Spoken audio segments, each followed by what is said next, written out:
I hate wearing masks. It's very uncomfortable. I think the info that's out there can be confusing. The masking is something I've always supported. I think it's a little too soon to lift it. News of the new COVID variants like Omicron XE and BA.2.12.1. Did I get that right? A lot to sort through each and every day, and many people now, of course, starting to feel that COVID fatigue. It appears COVID cases, though, are on the rise again, targeting those most at risk. The Morning Medical Update starts right now. Good morning, everyone. It is Monday, May 2nd. Thank you so much for being with us here on Facebook, on YouTube, and on Twitter. Coming up today, it is Melanoma Monday. Top tips to keep you and your family safe this summer and the important signs to look for. At 8:15, Dr. Dana Hawkins will join us with the latest COVID-19 numbers. And it's another COVID surge on the way in the metro. We know numbers are growing on the East Coast and more of the virus is being found in our wastewater. So what should we expect in the next few weeks? We'll get to that. So get your questions sent in to us on YouTube, Facebook, Twitter, and you can email us at the Medical News Network. You can find links to those there on your screen. But first, it is the deadliest type of skin cancer. The American Academy of Dermatology now is hoping to stop growing cases of melanoma. It is Melanoma Monday, an awareness campaign during National Melanoma Month. A live look now at downtown Kansas City. And a little cloudy right now, but it's not going to be that way, hopefully, for long. On average, there are 215 sunny days per year in the Kansas City area, compared to the national state average of 205. Joining us now is medical oncologist Dr. Gary Doolittle to talk more about this. Dr. Doolittle, always good to see you. How are you? Good morning. Good morning. How common are melanoma cases overall? If we look at cancers across the board, obviously lung cancer and breast cancer are the most common. But if we look at skin cancers, melanoma falls in about the 5th or 6th in terms of incidence. And the other thing that I think is really important to remember about melanoma is it can affect really young people, as well as a peak toward the 60 and older group. So if caught early, melanoma can be cured. If not found early, though, we know it can spread throughout the body and it can be deadly. Talk about the treatments and the testing available. How do you know when to get tested? All right, good question. I think we probably know ourselves best, and we should be looking for skin changes, moles that grow, that are itchy, that are bleeding, are giving us information that could, in fact, be a melanoma. I think the most important thing, too, is to get with your primary care practitioner or dermatologist and periodically have a skin check just to keep safe. This is a disease that you can cure if you catch it in early stages. And that is some good news. Dr. Doolittle, how do campaigns, though, like Melanoma Monday help raise awareness and hopefully save lives? A good question. May is actually Skin Cancer Awareness Month, and then the American Academy of Dermatologists have dubbed the first Monday of May Melanoma Monday. What we're really trying to do is raise awareness. I think this is a really effective way to do it. We hear a lot about breast cancer. We're hearing a lot more about lung cancer, and it's just really important to get the word out there for patients that may develop melanoma. And again, that awareness of a skin lesion that may change and should be checked out. I've got my appointment already set, Dr. Doolittle. Before you go, though, I've got to ask you your top 3 pieces of advice when it comes to skin protection as we start to think about vacationing with our family and our kids. And what do you want us to know? That's great. I mean, we're going to want to enjoy the sun, right? And many of us have kids that have sports and we're out through the day, and that's just part of life. I think the important thing is to protect yourself from UV radiation. Sunblocks, sunscreen, very effective. If you can avoid the sun from 10 to 4, that's optimal, although that's not necessarily practical. Sun protective clothing. Many articles that you buy now will actually tell you what the SPF factor is for that article of clothing. And the last thing, a day like today is a really good example of this. We can go out and it's cool and it looks kind of gray outside. It's not sunny, but the exposure still is intense on a day like today. So we just have to maintain that vigilance every time we're out and exposed to the sun. Dr. Doolittle, I think before you've told me, enjoy the sun and get out and have fun, but just do it wisely, do it right. So we appreciate your insight always. Thank you so much. Thank you. Well, Well, as we have been showing you the last few weeks, COVID hospitalizations are on the rise again. And the latest numbers from Mark show that also the cases here in the Kansas City metro are going up. Since the middle of last month, those cases have been increasing. And the latest tests on the wastewater in Kansas and Missouri finds that in Leavenworth, Wyandotte, and around Independence and in Lee Summit, the viral load increased 40% over the last week. As we continue to keep you COVID informed, we realize many are, of course, suffering from COVID fatigue. And with good reason. We are now into year 3, and it just feels like it has been way too long. So with news of a new set of variants and increased viral counts in the wastewater, people we spoke with say it's just another day in what they say is the new normal. Haven't ate out as much, it was probably 2 years when me and my wife really went out to eat somewhere. We do a lot of carry-outs and stuff. I mean, we cook at home a lot. I hate wearing masks. It's very uncomfortable, and I just don't want to wear masks anymore. It's just so irritating. I think the info that's out there can be confusing. I think if they just kept it simple, it would be amazing.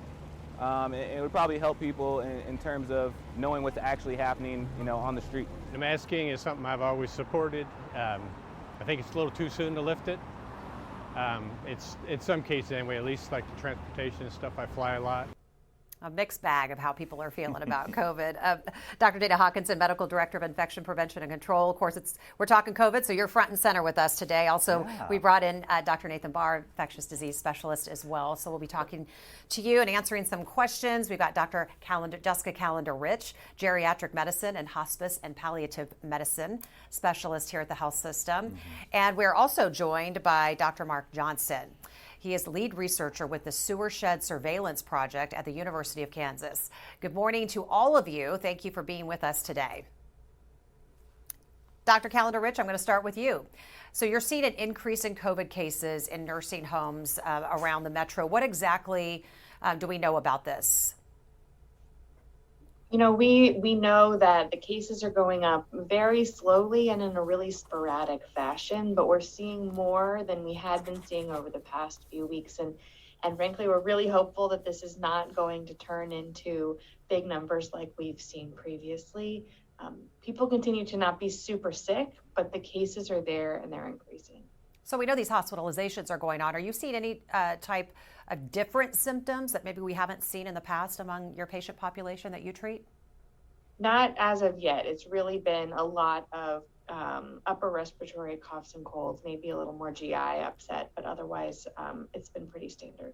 And do you know what kind of variant that is spreading? Any word on that? So on the Kansas side, at least, they have not had a lot of huge outbreaks, and they haven't had deaths from the nursing home population as of yet, specifically from COVID, so they haven't speciated those out right yet. All right, so let's bring in Dr. Barr and Dr. Hawkinson today. So FDA panel to discuss Novavax COVID vaccine for adults, Pfizer and Moderna shots for kids in June, coming up very quickly. What is the Novavax vaccine? How does it differ from Pfizer and Moderna? Dr. Hawkinson, get us started. Yeah, well, Novavax is a protein subunit vaccine. All that means is they've actually taken the spike, they've grown it artificially in the lab. They've then attached that to an adjuvant, which helps that immune response. And basically, they are injecting the spike itself into you. You're developing an immune response to that. It's perfectly safe. It's older technology. We have other vaccines that are protein subunit vaccines. Again, extremely safe. And if this looks to provide adequate protection, it's just one more thing that people can use, especially if they have concerns about the other vaccines that are on the market. Just one more thing to help give you that safer amount of protection compared to infection, and that's with this vaccine. Dr. Barr, we know Omicron's been the dominant variant, but help us sift through these new variants. What do they mean? What kind of concern should we have? Yeah, well, there's the BA.2 variant of Omicron. That's still the sort of main one in our area of the country. It's over half at least. At least last week's data showed that. There's a couple other variants circulating as well.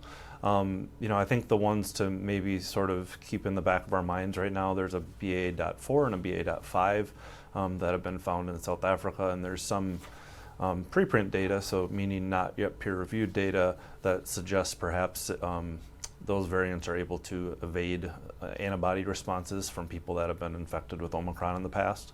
So I think those are ones to keep an eye out for, specifically when we're talking about potential future waves. But at the moment, it's still BA.2 that we're seeing a lot here. Dr. Hawkins, I know the last couple of years, we've had people ask, they always would have asked from you, what's this new variant? Yeah. It feels like almost they're like beat us to the punch. And I think you're always trying to help them understand which ones to be concerned about and which ones not. What kind of insight do you have? I mean, the best ones to be concerned about, certainly the World Health Organization, CDC, develop criteria for variants of concern. So which ones should we be concerned about? We know that Omicron was, BA.2 is, just like Dr. Barr said, BA.4 and BA.5.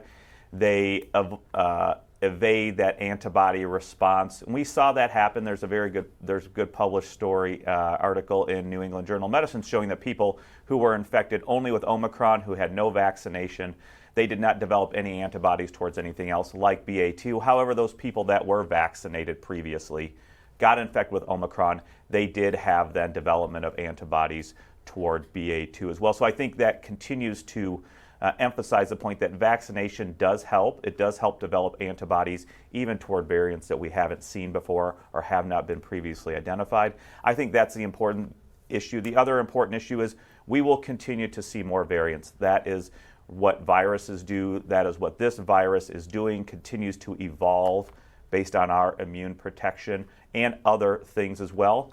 But the vaccines continue to offer great protection, especially in those areas that are identified by our T cells, which really don't seem to change too much. So I think the bottom line is we will see more variants, but if you are vaccinated or vaccinated and infected, you are going to have your optimal safety so that you don't develop those severe disease or even long COVID, which your risk of developing long COVID is probably about halved if you are vaccinated and get infected. So that is one other great effect of vaccination as well. And we have a really good vaccination story coming up, so we're going to keep that conversation going here in a bit. But what about this new report just released just a few hours ago? Dr. Barr saying that COVID-19 may have led to a spike in antibiotic resistance. What's that about? Well, I'll say I haven't seen the report, although I was awake trying to get my newborn to sleep. It's Monday. But I didn't see that.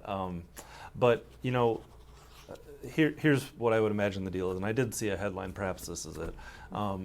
There was a lot of, at least in the first year of the pandemic, what I saw, it was talking about antibiotic prescribing being massively up, particularly in the outpatient setting. And we saw that in the hospital too, especially right away where there was a fair bit of antibiotic prescribing with people with COVID. And of course that didn't help the COVID at all, right? Unless you have an actual bacterial infection, that doesn't help. But what that can do is lead to resistant bacteria. And so again, it's that sort of same old story we tell people a lot, when they have a viral infection, you don't need antibiotics, it isn't going to do any good, and all it's going to do is potentially give resistant bugs a chance to form. But Nate, again, that's nothing new. Just like you mentioned, we have one of our colleagues, Dr. Kelly Warwick, is working with the state to help reduce that amount of those outpatient antibiotics, those Z-Paks or amoxicillin that are prescribed when people have sniffles, because we know 75 to 80% of those things are viral illnesses, and those are really what can lead to increased antibiotic resistance rate, just as Dr.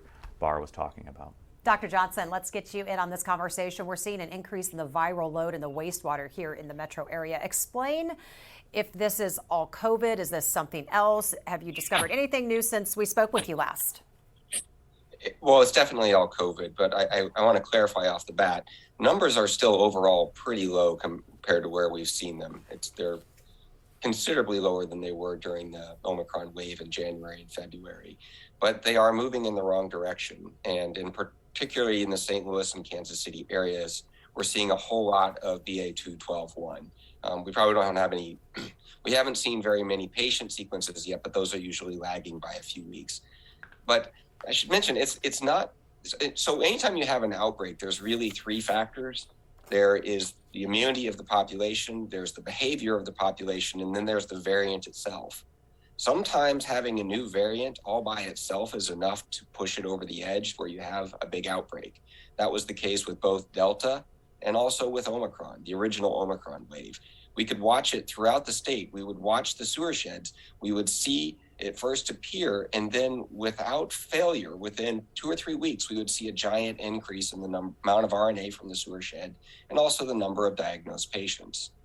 But that hasn't been the case with every variant. Some variants are not strong enough there that by itself it pushes it over the edge. So with the Alpha variant, or it was called the UK variant at that time, about a year ago, it spread through the state, but it did not cause an increase in patients. And I should say the same was true with BA.2. We started seeing BA.2 in the sewer sheds in early January, and we watched them very carefully. That we would watch this, it appears in a sewer shed, and we would follow week after week, but there was no corresponding increase in cases. Actually, cases and RNA levels were going down as a result, following BA.2 appearing. Now, this new one, BA.2.12.1, is sort of intermediate. It isn't causing, so we first spotted it about a month ago, and it's in about a third of the sewer sheds now, but it's predominantly in St. Louis and Kansas City areas. It isn't causing a huge spike the way that Delta and Omicron did, but there are increases. Those are the places where we're seeing increases in the sewer shed. So I can't say there's a direct correlation, but it seems most likely that this is just a little bit more contagious, enough to sort of push the numbers up a bit. And like your other guest said, it's been sort of sporadic, though. We saw a spike in North Kansas City about 2 weeks ago that was kind of got our attention, but it was actually 1 week, and then the next week the numbers came down again. It's not like with Delta and Omicron where it's just clearly every week it's up and up and up. It's creeping. Yeah. It's not going in the right direction, but it's not, it's not exponential the way it's been with the really bad variants. Keeps you on your toes. Have to keep an eye out on it. Okay, hang tight right there. I'm going to come back with you with a couple more questions. I want to get to our numbers here at the health system. Dr. Hawkins, can you get to our COVID count for us this morning, please? Thank you. We've done pretty well over the weekend. We still have, that's not right. We have 9 active infections, 1 in the ICU, none on the ventilator, still 5 in that recovery period, so a total of 14 total patients. So we have that corrected now. But again, we went through those numbers late last week. Some of those patients were here, possibly have alternative diagnosis, maybe COVID pushed them over the edge. But overall, the numbers keep continuing to be at a very good level as far as hospital capacity goes. All right, thank you for that. I want to introduce you to a woman now. She turned her doubts of COVID-19 and getting the vaccine into a way to educate others. And she's speaking up and broadcasting her message to the world. Hello, and welcome to the Danielle Norwood Show. I'm Danielle Norwood. I'm amped up because it's Friday. Kansas radio talk show host Danielle Norwood has a big voice. Tune in to more of our antics coming up on the Magic Morning Show. And a big reach on Magic 107.7. I'm kick his behind. And with that big voice comes an even bigger responsibility, especially when it comes to public health and the COVID-19 vaccine. I think by being more intentional in terms of connecting with the African American community, also other people, all people of color. I think that sometimes we just assume that they're hearing all the messages that everybody else is hearing, and that's not correct. And to be able to have people who look like us talk to us and not talk at us, but really communicate with us and to understand the concerns of the community and really provide answers. People want to know what she thinks, and they wanted answers. One of the things that I've been very critical of this entire time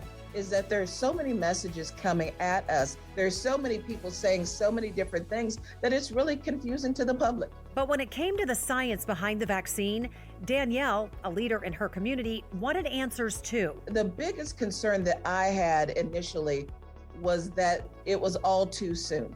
I just didn't think the scientists could actually get it right. I just thought they were throwing some stuff together and using us like guinea pigs. But she took time, found answers, and turned her early doubts into a firm message to the public. I learned the medicine that they used to make the vaccine has been in the works for years. She teamed up with the Kansas Department of Health and Education for a COVID vaccine campaign. So Kansas, please don't wait. Vaccinate. I wanted to make sure that people of color specifically knew that getting the COVID vaccine was the right thing to do and to not have any fear. There are a lot of misconceptions out there that I listen to. When I talk to people who are authorities on the subject, a lot of my fears were taken care of, and I decided to go and tell what I knew.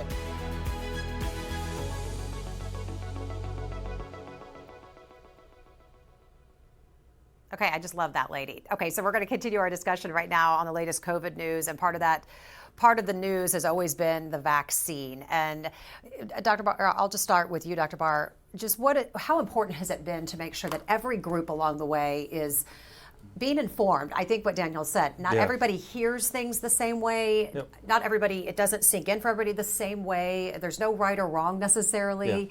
Yeah. Just talk about that a little bit. I think her message is just so spot on and clearly is telling us what we need to hear. You know, there's so many different communities in the United States. We're made up of so many different populations, different groups of people, and we're all extremely important to each other, right? So whether we realize it or not, it's a very important thing that our entire community is hearing these important messages. So if there's pockets that are not getting vaccinated at all, that's a problem for all of us. That's just how infectious diseases work. If we can spread it to each other, it's very important to everybody that everybody's hearing the proper messages about what's going to work, what's safe. These vaccines are extremely safe, and it's, you know, there's been a number of, you know, pretty, I think, reasonable concerns, you know, especially early on when we didn't know a lot. You know, as time has went on, we've learned a lot more. We found out, well, the safety data is great. You know, there's great reasons for why these vaccines were able to be developed so fast as she discussed. And so it's just so important that all these different groups of people are hearing these messages, because it really does affect all of us. And of course, we want everybody to have the opportunity to have these vaccines, because they truly are saving so many lives. Dr. Calendar-Rich, I'd like to bring you in and get your thoughts on that. You know, I agree with everything that Dr. Barr has said. The vaccines are critical, and they're critical for all of our populations. And as we look at the different, you know, if I talk specifically about the nursing homes, let's say, right, we know that places with more diversity tend to have lower rates of COVID vaccination, and especially booster shots. And so those are the ways that we protect the people around us and protect ourselves in many ways, especially for these vulnerable populations. Dr. Hawkins, oh yeah, Dr. Barr, please. Call real quick. The booster shot bit is so important, so I just want to make sure we don't miss it, because the U.S. is actually, now have a pretty good amount of our population as a whole that's vaccinated with the initial couple doses. We've done a pretty terrible job boosting. Okay, we have a lot of people that are not boosted, and we know very well that the booster is critical to keeping people out of the hospital. So, you know, what I really worry about is if we get another wave, we have so many people without a booster. That's very concerning, and so I just want to make sure we talk about that. So, and it's also like kind of like what Danielle said. She's like, now you got to start the messaging all over again. That's and try to reach people again, because a lot of people feel like they've done their part. Yep. And so, Dr. Hawkins, and how is that? Not all messaging is created equal, and we don't all hear it the same. So how do we make sure you get that question daily? You know, should I get my booster? I'm this age. Should I get it? Do I need it? What are your thoughts? I mean, I think it is multifactorial. It is using any means that you have as far as like media. So we have social media, whether that's also mainstream news, TV, radio, using all of those things. But it's also reaching out into the communities, and we know Wyandotte County has really tried to do a very good job with that. We know that our partners on the other side of the state line have done a very good job. It's just reaching out any way you can to those communities, because we know those minority communities have been hardest hit throughout the pandemic in general for many reasons as well. So I think it's trying to utilize all those avenues to get that messaging, get that accurate messaging to those communities whenever possible. Dr. Johnson, back out to you. When it comes to wastewater tracking, how do trends show up during the summer months? What will that look like as temperatures change? And that's a great question. I guess we'll all find out together. Generally speaking, when it gets warmer and people are outside more, there's less opportunities for the virus to spread. However, that's only, that's behavior. That's, like I mentioned, one of the three factors. It still also depends on what happens with people's immunity and what new variants appear. another factor with these respiratory viruses in particular, which is a good thing that your other guest pointed out about the booster, is that often your immunity in your respiratory tract appears to be waning. It doesn't last as long as we would like it to, or remains as robust for as long as we would like it to. So we're all going to be seeing together what happens as even those people who are vaccinated, that the time periods from their last vaccine extends and their immunity begins to wane. So in general, things look great for the summer, considering we're going into the summer at really low levels, and there's currently no sign of an entirely new variant. So hopefully we're in good shape for a while. All right, Dr. Johnson, one thing we haven't talked about, and you talked about it last time. So how do you do the collecting? Everyone wants to know. It's not that bad. There's a tube that goes down into the influent. First of all, I don't do it. We have some wonderful collaborators across the state that work at the wastewater treatment. And what the nice thing is they were already collecting these samples because they do it to measure other things about their sewer systems, to keep track of the factors they need in order to properly take care of it. But the tube goes down to the influent. It comes in about every half hour, I believe. It takes a sample. It goes into a jug. At the end of that 24-hour period, the operators wearing gloves pour a little bit into a tube, which they put a cap on, and that's what is double bagged, boxed, and transported to my lab. All right, thank you. Thank you for the description. People always like to know kind of the behind the scenes It's of what that looks like. It's not that bad. People always ask if it stinks. It's really, you don't even smell it. The first thing we do is filter it, which removes all the solids, and we do it in a fume hood for safety. And it's not bad. We believe you. You're doing good work, and we appreciate it. It's still fun to talk about. It's still fun. I know you used the P word this morning. I know you were trying to figure out how to say that properly. A while back, we dealt with some white-tailed deer feces, and that was far worse. Far worse. Okay, they're pretty gross. Okay, good to know. I'm going to get. Do we have any reporter questions on the line? I think we are good. So let's just get to some community ones before we get out of here today. Yeah. Let's see. Lindsay wants to know, is there a simple blood test to check immunity to see if we need a booster before getting one? Would you even need to do that, or do you just get one? Yeah, the recommendation right now is not to test. There are antibody tests out there, but you don't know, especially in those commercial antibody tests, are they neutralizing antibodies?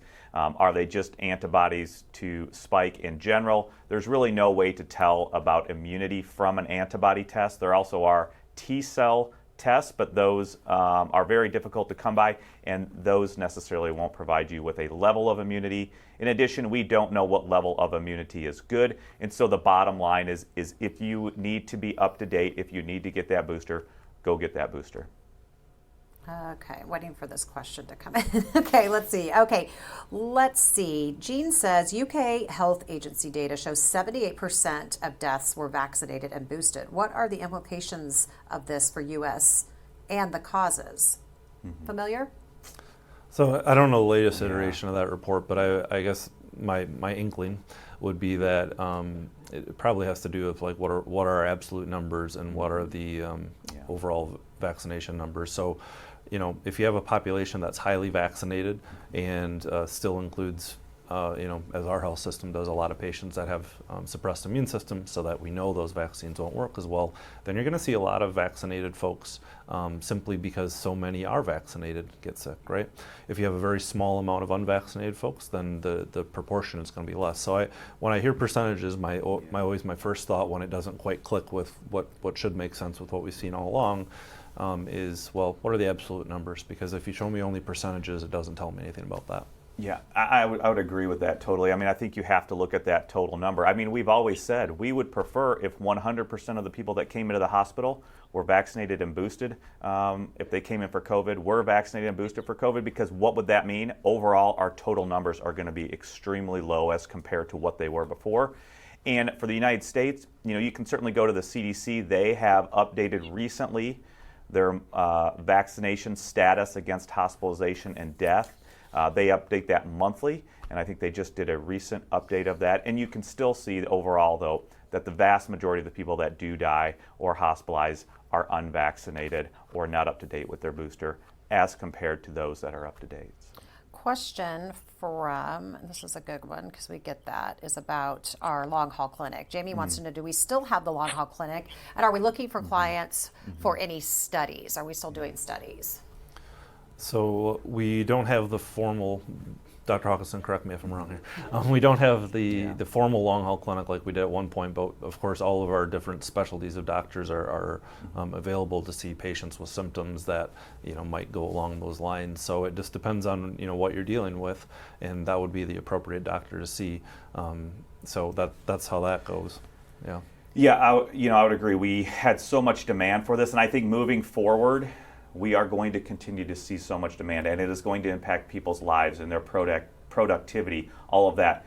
We still have our physicians who are seeing those patients for their symptoms, whether it's cough and shortness of breath, seeing the lung doctors, whether it's the brain fog, seeing our neurologists, whether it's just weakness and fatigue, seeing our physical medicine and rehab doctors. They are still doing that, but there isn't that formal virtual multidisciplinary clinic, but you will still be able to get into the specialists to see, get evaluated in management as possible for that. Dr. Calendar Rich, last question, and I'll start with you on this one. Do you think we need to bring masking back or be looking at masking differently? I mean, I think masking in general is one of the really important pillars of infection prevention. And certainly in many situations, it's the right thing to do. And that includes, at least right now in healthcare settings, which includes those nursing homes and places where vulnerable adults are or vulnerable people are. Generally speaking, I think that in my family, we choose to mask everywhere we go when we're with people that we are not close to and spending a lot of time with generally. But I think we're moving toward a place where we can be a little bit more relaxed and move forward. Dr. Calendar Rich, a quick final thought for you before we let you go today. I just want to say, I think that this is great news that we're hearing, right? The numbers remain low. They're going up, but they're starting out in a lower place. And I think we're all hopeful that they'll remain that way. And in particular, as we think about individualizing the decisions that we make, we need to look at who we're with and who we're spending time with to help prevent them from having any additional problems. Dr. Barr, thoughts on masking and your final thoughts? Well, I mean, I think you probably remember my thoughts on masking. I mean, I just to me, they are a pretty low ask to protect people. So to me, I don't know why they went away. Well, I do know why they went away, but it's not a public health thing. It's a low ask. It's easy to do. Our whole family does it. My 4-year-old thinks her masks are the coolest thing ever. She has a great time picking out which one she can wear every day. It's not that big of a deal. It's pretty easy. And so I just see it as, again, it's another one of our tools, and it's something we can do to help each other. It's worth it. Final thoughts. I think I'm just going to go back to, we have a lot of folks in the U.S. and in our region specifically that are vaccinated but are not boosted. It's not too late to do that. We don't know what's coming down the road. There are these new variants popping up, and as Dr. Hawkins said, as long as we have uncontrolled virus around the world, which we absolutely do, we're going to continue to see a lot of variants popping up eventually. So, now's the time. Protect yourself. Dr. Hawkinson? Yeah, I mean, I think, again, masking, if you have a concern, if you are high risk or people you know and love or live with are high risk for severe infection, you can always go mask or avoid some of those situations that may be higher risk to do. And I think we really should continue to focus on vaccination. I think Novavax, if it does come out, that would be great. One more thing that we can use, one more vaccine we can use for those other people who may be hesitant. And we know that hopefully children like Dr. Barr's 4-year-old may be able and eligible to get vaccination soon. I think they're talking about within a month they may be able to be dosing those children under 5. I think that's important to understand, but also vaccination does help. We know vaccination protects you, decreases your risk of hospitalization, severe disease, and death if you are up to date. We know that it can reduce your risk of getting long COVID, and that is very important for people's everyday lives and their quality of life as well. So those are very good things. Even if you have long COVID, we do see some evidence that getting vaccinated does help reduce those symptoms as well. So we'll just continue to endorse vaccination, and hopefully soon we'll get Novavax and we'll get those pediatric vaccines as well. Dr. Mark Johnson, always great to have you on. Final thoughts from you this morning. I usually let the decisions about mask mandates be left to the professionals. I still wear a mask. The one exception where I will give my opinion is I really do wish people were still wearing masks in planes, because people have to travel, and it's a place where you're in tight quarters for a while. I think masks are still a good idea there in particular. We always appreciate your opinion. Thank you so much. Have a great Monday. You too. Developing this morning, the first known case of a chicken passing the highly contagious strain of the bird flu to a human has been discovered, and it's happening in the state right next door in Colorado. Dr. Hawkins, I'm not done with you yet. I've got to ask you about this. It's said to be a pretty rare occurrence, but should we worry about this? These things hit the news and... Yeah, I mean, I think we have seen this before where humans can be infected. Again, right now, it continues to be low risk.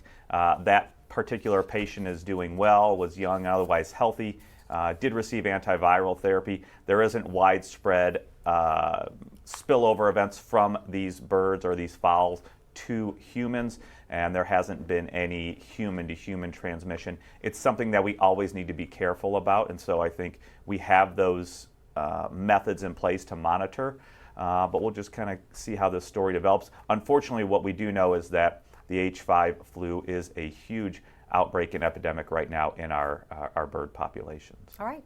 Yeah. Thanks for the insight. All right, now everyone, thank you so much for being with us today. Don't forget you can catch our show anytime by logging onto Facebook, YouTube, and Twitter. Make it a great day. Coming up tomorrow on the Morning Medical Update. Nearly 300,000 people in the metro have diabetes. Is a new fad diet the cure? What doctors are saying about this growing trend and if cures are on the way. See you at 8 on these social media channels. Subscribe to our Morning Medical Update and Open Mics with Dr. Stein's podcasts. Now, everywhere podcasts are available.